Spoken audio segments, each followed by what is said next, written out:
Hello friends, welcome to my channel Shaukeen academy. आज फिर से हाजिर हैं आपके सामने एनआईओएस के बुक नोट्स लेकर 501 पार्ट नंबर 2। आज हम इसमें डिस्कस करेंगे सुविधा वंचित बालकों की शिक्षा। ठीक है, जो भी हमारी क्लास के अंदर जो भी एक्टिविटीज़ होती हैं उसके लिए उचित मानदंड जो है स्थापित किए जाएं।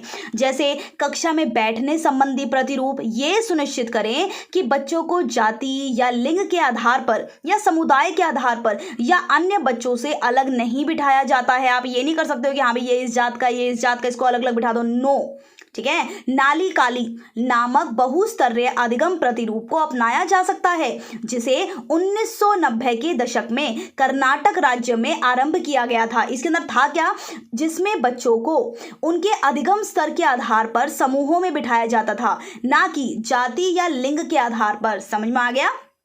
इस प्रतिरूप से ना केवल जाति संबंधी या सामाजिक बाधाएं टूटेंगी, बल्कि एक चक्रानुक्रम भी स्थापित होगा, जिसमें बच्चे अपने अपने अधिगम स्तर के अनुसार एक दूसरे से मिलेंगे और उन अधिगम व्रतों से बाहर या अंदर आ जा सकेंगे। समझ में आ गया आपको ये नाली काली नामक क्या थी ये? ठीक है, नेक्स्ट बात करते हैं आर्टिकल नंबर 46 की। आर्टिकल नंबर 46 क्या था? इसके अंदर जनजातीय लोगों के कल्याण की चिंता। इन लोगों के लिए शैक्षिक और आर्थिक कल्याण का दायित्व राज्य का है, ये कहा गया अनुच्छेद नंबर 46 में। क्लियर हो गया फ्रेंड्स आपको कि सुविधा वंचित बालकों के लिए क्या क्या हुआ है। बात करते हैं अब आश्रम विद्यालयों के लिए गुणवत्ता। महाराष्ट्र सरकार के जनजातीय विकास विभाग के अनुरोध पर आश्रम स्कूलों में विज्ञान और गणित शिक्षा की गुणवत्ता में सुधार लाने के उद्देश्य से एक कार्यक्रम सूत्रपात किया गया। ठीक है, एक कार्यक्रम किया गया जहां यह परियोजना शुरू की गई। प्राचीन भारतीय गुरुकुल पद्धति पर आधारित ये विद्यालय थे,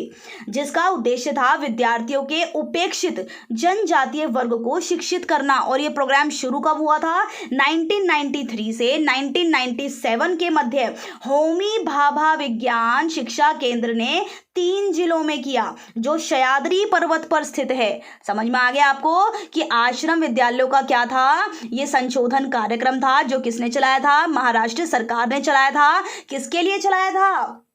जो ये गुरुकुल पद्धति पर आधारित विद्यालय हैं वहां पर चलाया गया था ये। ठीक है, किस लिए चलाया गया था? शिक्षा के अंदर सुधार लाने के लिए। जो विज्ञान है, गणित की शिक्षा है, उसकी गुणवत्ता में सुधार लाने के उद्देश्य से ये चलाए गए थे। समझ में आ गया आपको? और ये कहाँ था? 1993 से 1997 के मध्य होमी भाभा विज्ञान केंद्र ने 3 जिलों में चलाया था ये। समझ में आ गया आपको किसके अंदर क्या क्या है? और इसका फोकस 3 चीजों पर था। इस कार्यक्रम का फोकस कितनी चीजों पर था? 3 चीजों पर था। सबसे पहली क्षमता विकास, दूसरा अध्यापक प्रशिक्षण और तीसरा आता है बालकों के मध्य अन्योन्य क्रिया। Got it? बात करते हैं अब शून्य अस्वीकार नीति की। ये शून्य अस्वीकार नीति क्या है? सर्व शिक्षा अभियान के अंतर्गत चलाया गया किसी भी विशेष आवश्यकता वाले बच्चों को उसके शिक्षा के अधिकार से वंचित नहीं किया जा सकता।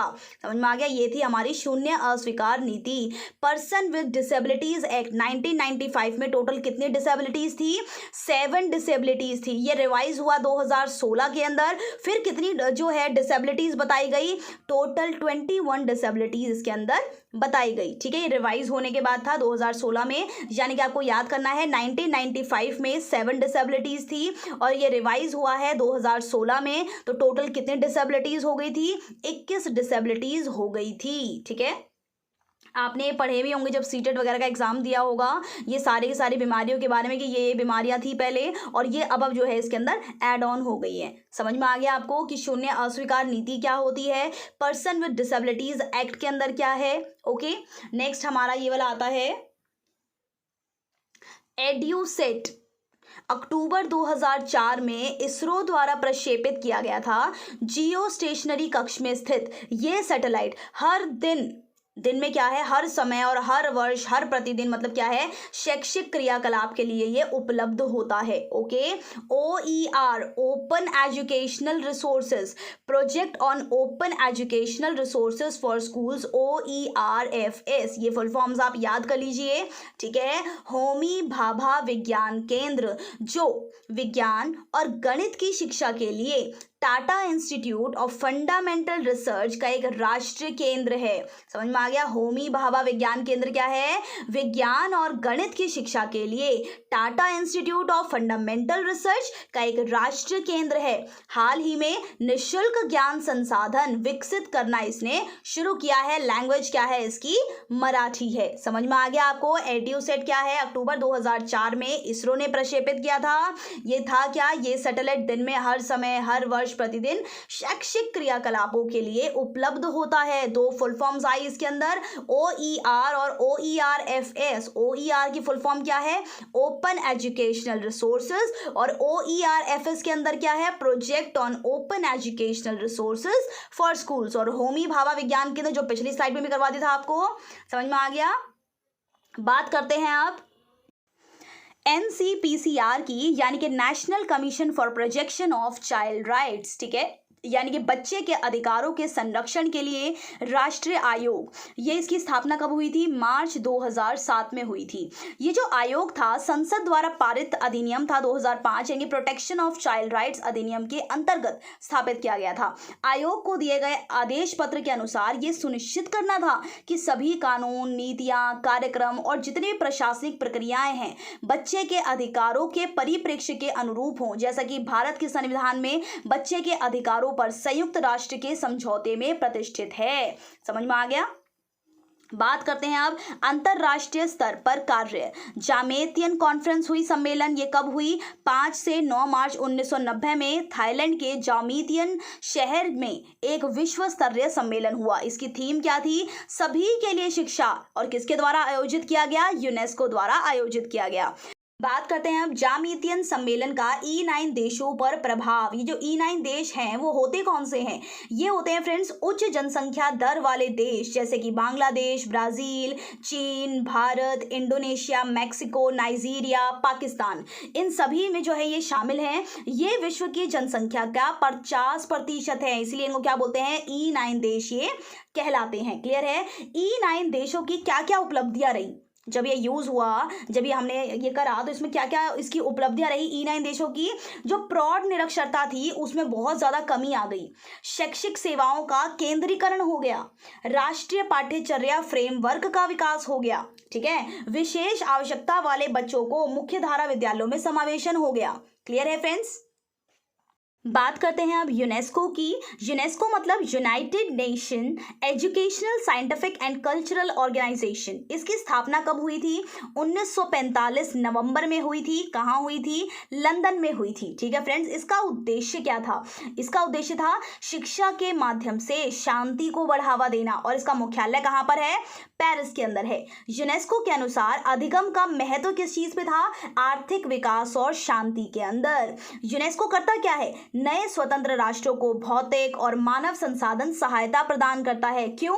ताकि उनका शैक्षिक विकास हो पाए। ठीक है फ्रेंड्स। बात करते हैं अब यूनिसेफ की। What is UNICEF? United Nations international child emergency fund. ठीक है। ये संस्था विश्व के 150 से भी ज्यादा देशों के बच्चों की उनकी सरकारों के माध्यम से मदद करती है। कौन कौन से हैं इसके अंदर? जो स्वास्थ्य की देखभाल, पोषण, जल प्रदाय और शिक्षा, इन सब चीजों में वो हेल्प करती है। जो बच्चे एक्सक्लूडेड हैं, असुरक्षित है, उनके लिए काम करती है। यूनिसेफ मिलेनियम डिक्लेरेशन 6 किसके अंदर है? यूनिसेफ के ये। तथा सबके लिए शिक्षा में निर्धारित शिक्षा प्राप्ति के लिए भी ये उसकी हेल्प करता है। वर्ल्ड बैंक, विश्व बैंक गुणवत्ता की ओर प्रगमन, सार्वत्रिक प्राथमिक शिक्षा और सबके लिए शिक्षा के अन्य लक्षणों की प्राप्ति में तेजी लाने के लिए सबके लिए शिक्षा का समर्थन में भी ये सहायता करता है। कितनी देशों की हेल्प कर चुका है? 90+। बात करते हैं अब DFID की, यानी कि डिपार्टमेंट ऑफ इंटरनेशनल डेवलपमेंट, अंतरराष्ट्रीय विकास विभाग। ये जो है यूके सरकार का एक भाग है जो विकासशील देशों के साथ मिलकर विकास का प्रोत्साहन करने और बहुत ज्यादा गरीबी को कम करने के लिए कार्य करता है। इसका टारगेट क्या था? 2015 तक विश्व में निर्धनता को आधा करना। इसने करा क्या क्या है? DFID ने भारत के कुछ कमजोर राज्यों जैसे बिहार, मध्य प्रदेश, उड़ीसा, पश्चिम बंगाल आदि की सहायता करी है। ठीक है। DFID क्या है? गांव में रहने वाले, नगर के स्लम क्षेत्रों में रहने वाले निर्धन व्यक्तियों की सहायता करने के लिए राज्य सरकारों के साथ मिलकर ये कार्य करता है ताकि वो कुछ आय प्राप्त कर सके। ठीक है।